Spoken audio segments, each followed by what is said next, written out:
नया IBN 7 हौसला है। नमस्कार, मैं हूं आपके साथ हिमानी नैथानी। वक्त हो चला है तेज रफ्तार खबरों का, तो आइए देखते हैं सुपरफास्ट न्यूज। आम आदमी पार्टी में मचे राजनीतिक घमासान के बीच आज पार्टी की राष्ट्रीय परिषद की अहम बैठक होने वाली है। इस बैठक में अरविंद केजरीवाल के पार्टी संयोजक बने रहने को लेकर फैसला होने की संभावना है। इसके अलावा पार्टी से योगेंद्र यादव और प्रशांत भूषण की छुट्टी हो सकती है।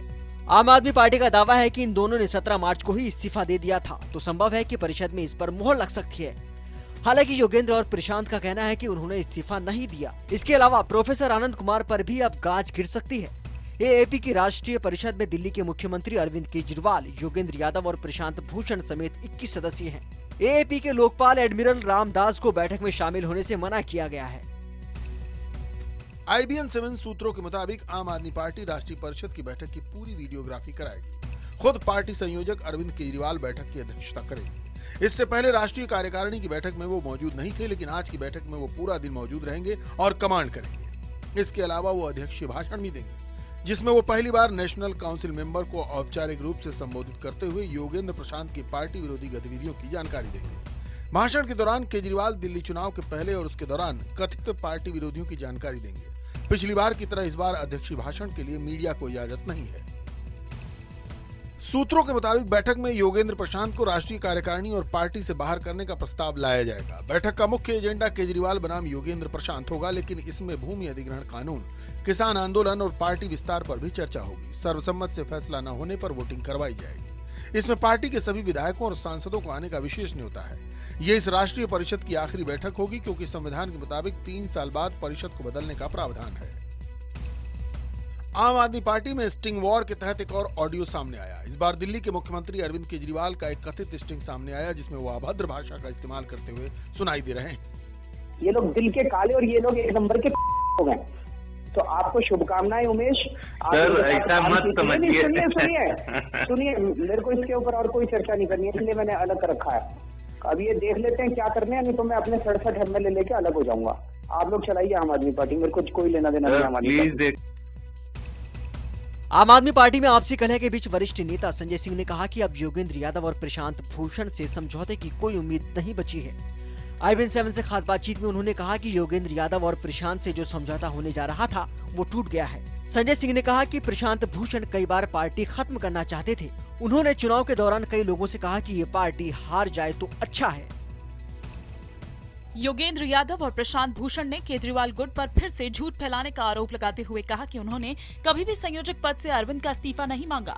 योगेंद्र यादव और प्रशांत भूषण ने प्रेस कॉन्फ्रेंस कर केजरीवाल को तानाशाह बताया और ये कहा कि वो सिर्फ समर्थकों से घिरे रहना चाहते हैं, उन्हें स्वतंत्र राय रखने वाले लोग पसंद नहीं। प्रशांत भूषण ने कहा कि अरविंद की नीयत साफ है, लेकिन वो जिन रास्तों को चुनते हैं वो गलत है।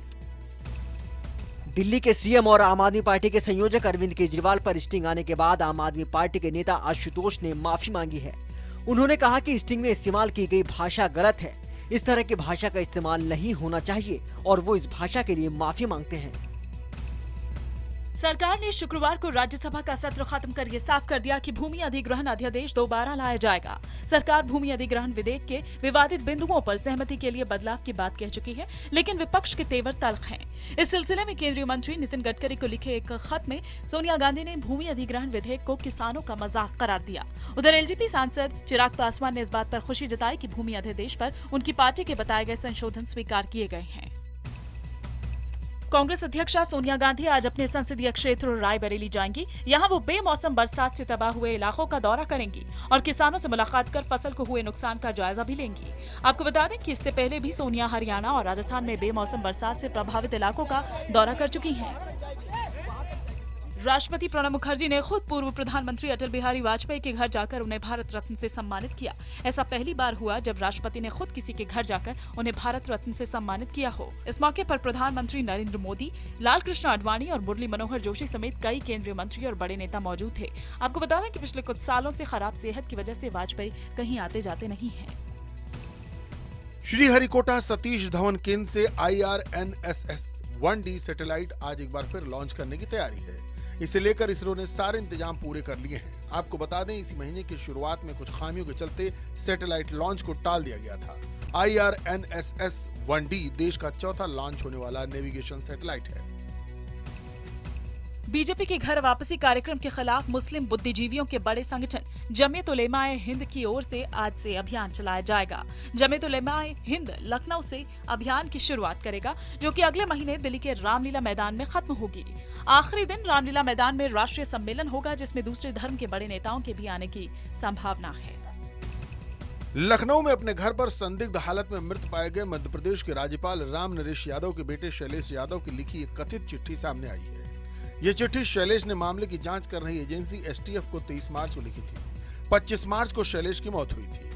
आपको बता दें कि शैलेश यादव मध्य प्रदेश के हाई प्रोफाइल व्यापम भर्ती घोटाले में आरोपी हैं। दिल्ली में वेतन न मिलने से भड़के एमसीडी कर्मचारियों ने जमकर हंगामा किया। पूर्वी दिल्ली के कई इलाकों में 2 महीने से वेतन न मिलने से नाराज एमसीडी कर्मचारियों ने जगह जगह पर जाम लगा दिया। नाराज कर्मचारियों ने कॉलोनी का कूड़ा लाकर सड़कों पर डाल दिया। पिछले शनिवार को एमसीडी के तीनों मेयर ने सीएम अरविंद केजरीवाल से मिलकर आर्थिक सहयोग की मांग की थी। सीएम ने मांग को खारिज करते हुए सलाह दी थी कि तीनों एमसीडी राहत के लिए केंद्र सरकार से अपील करें। गुजरात हाईकोर्ट ने अपने एक अहम फैसले में कहा है कि लिव इन रिलेशनशिप के दौरान शारीरिक संबंध बलात्कार नहीं माना जाएगा। एक मामले की सुनवाई करते हुए कोर्ट ने आरोपी के खिलाफ दर्ज एफआईआर रद्द करने के आदेश दिए हैं। आरोपी की शादी के एक दिन पहले ही उसके साथ लिव इन रिलेशन में रह रही प्रेमिका ने बलात्कार की शिकायत दर्ज कराई थी। प्रेमिका के मुताबिक आरोपी ने शादी का झांसा देकर उससे शारीरिक संबंध बनाए। विधानसभा तोड़फोड़ मामले में गुजरात सरकार कांग्रेसी विधायकों से नुकसान की भरपाई वसूलेगी। संसदीय कार्य मंत्री ने यह प्रस्ताव सदन में रखा था, जिसे स्पीकर ने स्वीकार कर लिया। गौरतलब है कि गुरुवार को 19 कांग्रेसी विधायकों के खिलाफ विधानसभा परिसर में तोड़फोड़ का मामला दर्ज हुआ था। मध्य प्रदेश विधानसभा में चल रहा कांग्रेसी विधायकों का अनशन खत्म हो गया है। कांग्रेस नेता दिग्विजय सिंह ने विधायकों को जूस पिलाकर अनशन तुड़वाया। इससे पहले विधायकों और सुरक्षा बलों के बीच झड़प भी हुई थी। किसानों को मुआवजा दिलाने की मांग को लेकर 4 दिन से कांग्रेसी विधायक आंदोलन कर रहे थे। हरियाणा के मुख्यमंत्री मनोहर लाल खट्टर ने प्रदेश में ओलों और बेमौसम बरसात के चलते खराब हुई फसल के लिए केंद्र से 500 करोड़ रुपए का आर्थिक पैकेज मांगा है। मुख्यमंत्री ने फसल मुआवजे सहित किसान हित से जुड़े अन्य मसलों पर दिल्ली में केंद्रीय कृषि राज्य मंत्री संजीव बालियान के साथ बैठक की। मुख्यमंत्री ने बताया कि हरियाणा में 18 लाख हेक्टेयर से अधिक गेहूं और 50 लाख हेक्टेयर से अधिक सरसों की फसल को नुकसान पहुंचा है। मुंबई में 12 साल पहले हुए हिट एंड रन मामले में अभिनेता सलमान खान ने कोर्ट में अपना बयान दर्ज कराया। जज के सामने सलमान ने जवाब दिया कि जिस कार से हादसा हुआ उससे वो खुद नहीं चला रहे थे और न ही उन्होंने शराब पी रखी थी। सलमान पर आरोप है कि शराब के नशे में गाड़ी चलाते हुए उन्होंने फुटपाथ पर सो रहे मजदूरों पर कार चढ़ा दी थी, जिससे एक मजदूर की मौत हो गई थी और 4 लोग घायल हो गए थे। दिल्ली सरकार ने तंबाकू उत्पाद के खिलाफ बड़ा फैसला लिया है। राजधानी में चबाए जाने वाले तंबाकू पदार्थों की खरीद और बिक्री पर रोक लगा दी गई है। जो भी तंबाकू उत्पाद बेचता हुआ पाया जाएगा उसके खिलाफ कड़ी कार्रवाई की जाएगी और उससे जुर्माना भी वसूला जाएगा। सोमवार से ये आदेश दिल्ली में हर जगह लागू हो जाएगा। मेरठ में बदमाशों को किसानों से लूटपाट करने की कोशिश महंगी पड़ गई। आरोप है कि मेरठ के सरधना इलाके में बदमाशों ने किसानों को लूटने की कोशिश की, लेकिन फिर किसी काम के लिए तेजाब लेकर जा रहे किसानों ने इसे बदमाशों पर फेंक दिया, जिसमें एक बदमाश पूरी तरह से झुलस गया। हालांकि बाकी मौके से फरार हो गए। किसानों ने बदमाश को पुलिस के हवाले कर दिया। फिलहाल इस बदमाश का अस्पताल में इलाज चल रहा है। प्रधानमंत्री नरेंद्र मोदी के स्वच्छ भारत अभियान का असर जालौन के सरकारी कर्मचारियों पर भी देखने को मिल रहा है। यहाँ दिनेश नाम के एक सफाई कर्मी ने सफाई करने की एक नई तकनीक का इस्तेमाल करते हुए सफाई को आसान बना दिया है। दिनेश ने इस दौरान अपने नए प्रयोग का एक डेमो दिखाया। दिनेश के मुताबिक एक साथ कुछ झाड़ुओं को बाइक पर जोड़कर चलाया जाता है, जिससे बहुत कम वक्त में कई किलोमीटर तक की सफाई की जा सकती है। दिनेश ने बताया कि इसे मात्र 600 रुपए की लागत से बनाया गया है। दिनेश की इस नई तकनीक को देखकर वहाँ मौजूद लोगों ने उसके हुनर को सराहा और पुरस्कृत भी किया। विश्व प्रसिद्ध स्मारक ताजमहल को शिव मंदिर घोषित करने के लिए वकीलों के एक दल ने सिविल कोर्ट में याचिका दायर की है। दरअसल आगरा के सिविल कोर्ट के एक वकील राजेश कुलश्रेष्ठ ने एक याचिका दायर की थी, जो कि खारिज हो गई। राजेश कुलश्रेष्ठ का कहना है कि ऐतिहासिक साक्ष्यों के आधार पर जहां शाहजहां ने मकबरा बनाकर ताजमहल खड़ा किया है, वहां एक शिव मंदिर था, जो कि 11वीं सदी का है और वो तेजो महल के नाम से जाना जाता था। अब राजेश कुलश्रेष्ठ ने इस मामले की याचिका खारिज होने पर हाईकोर्ट जाने का मन बनाया है। नाबालिग के साथ यौन दुराचार के आरोप में फंसे आसाराम की मुश्किलें कम होने का नाम नहीं ले रही हैं। बावजूद इसके आसाराम अपना दर्द छुपाते हुए मीडिया के सामने शायरी करते नजर आए। डीजे कोर्ट में सुनवाई के दौरान जब उनकी अंतरिम जमानत को लेकर सवाल किया गया तो आसाराम ने कहा कि आज नहीं तो कल उन्हें जमानत तो मिल ही जाएगी। ये बोगस मामला है, काहे का डर है। इस मामले में गवाह सब इंस्पेक्टर बाबू सिंह के बयान दर्ज किए गए। अब इस मामले की 30 मार्च को अगली सुनवाई होगी। मुरैना की कृषि मंडी में किसानों की फसलों के उचित दाम न मिलने पर गुस्साए किसानों ने मंडी के मेन गेट की तालाबंदी कर जमकर हंगामा किया। मामले की खबर मिलते ही मंडी प्रशासन और पुलिस मौके पर पहुंची। उसके बाद किसानों और व्यापारियों से चर्चा करने के बाद मंडी के अधिकारियों ने एक बार फिर बोली लगवाकर किसानों की फसलों का सही दाम दिलाने का आश्वासन दिया। आश्वासन मिलने के बाद किसान अपनी कृषि उपज बेचने को तैयार हो गए। कटिहार में रामनवमी पूरी श्रद्धा और भक्ति के साथ मनाई जा रही है। कटिहार नगर के यज्ञशाला में पिछले 33 सालों से अखंड रामायण का पाठ चल रहा है। सिर्फ इतना ही नहीं, यहाँ हर रोज किसी न किसी श्रद्धालु की तरफ से पाठ का आयोजन किया जाता है। इसके लिए पूजा में लगने वाली राशि श्रद्धालु देते हैं। 2017 तक की बुकिंग की जा चुकी है। मंदिर कमेटी के सदस्यों का मानना है कि इस तरह का अखंड पाठ देश में सिर्फ कटिहार की यज्ञशाला में ही होता है। श्रद्धालु पूरी भक्ति भावना से यहाँ आते हैं और पाठ में भाग लेते हैं। रामनवमी को देखते हुए पटना जंक्शन पर सुरक्षा व्यवस्था कड़ी कर दी गई है। पटना जंक्शन के बाहर मौजूद प्रसिद्ध हनुमान मंदिर में लगने वाली भीड़ को देखते हुए पटना जंक्शन के प्लेटफॉर्म समेत स्टेशन परिसर में भी अतिरिक्त फोर्स लगाई गई है। शुक्रवार की शाम रेल एसपी पीएन मिश्र ने पटना जंक्शन के प्लेटफॉर्म परिसर और महावीर मंदिर के आसपास की सुरक्षा व्यवस्था का जायजा लिया। रेल एसपी ने इसे एहतियातन उठाया गया कदम बताया और कहा कि जब तक भक्तों की भीड़ खत्म नहीं होती, अतिरिक्त फोर्स की तैनाती रहेगी। क्रिकेट वर्ल्ड कप के सेमीफाइनल में ऑस्ट्रेलिया से हारने के बाद बाहर हो चुकी टीम इंडिया के खिलाड़ियों का वतन लौटने का सिलसिला अब शुरू हो चुका है। रोहित शर्मा, रविंद्र जडेजा, अक्षर पटेल और अजिंक्य रहाणे देर रात मुंबई एयरपोर्ट पहुंचे। टीम इंडिया के खिलाड़ी पिछले 4 महीने से लगातार देश से बाहर थे। श्रीलंका के पूर्व क्रिकेटर कुमार धर्मसेना 29 मार्च को ऐसे पहले शख्स बन जाएंगे जिन्होंने वर्ल्ड कप के फाइनल में बतौर खिलाड़ी हिस्सा लिया और बतौर अंपायर भी फाइनल में अपना रोल निभाएंगे। धर्मसेना ने 1996 वर्ल्ड कप में लाहौर में खेले गए फाइनल में हिस्सा लिया था। ऑस्ट्रेलिया और न्यूजीलैंड की टीमें फाइनल मैच से पहले अभ्यास में जुट गई हैं। दोनों टीमों के बीच वर्ल्ड कप का फाइनल 29 मार्च को मेलबर्न में खेला जाना है। आपको बता दें कि न्यूजीलैंड पहली बार फाइनल में पहुंचा है। ऑस्ट्रेलियाई टीम के पूर्व दिग्गज कप्तान रिकी पॉन्टिंग का यह कहना है कि ऑस्ट्रेलियाई टीम 5वीं बार वर्ल्ड कप जीत सकती है। टीम ने भारत के खिलाफ जीत के बाद अपनी खोई हुई लय वापस पा ली है।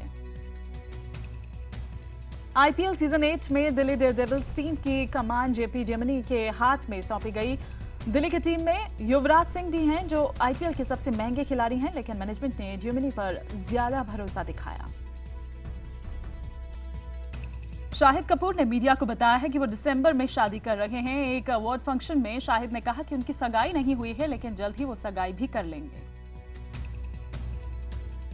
नवाजुद्दीन अपनी फिल्म हरामखोर का वर्ल्ड प्रीमियर नहीं अटेंड कर पाएंगे। सूत्रों के मुताबिक नवाजुद्दीन अपनी फिल्म बजरंगी भाईजान और रईस की शूटिंग में बहुत बिजी हैं।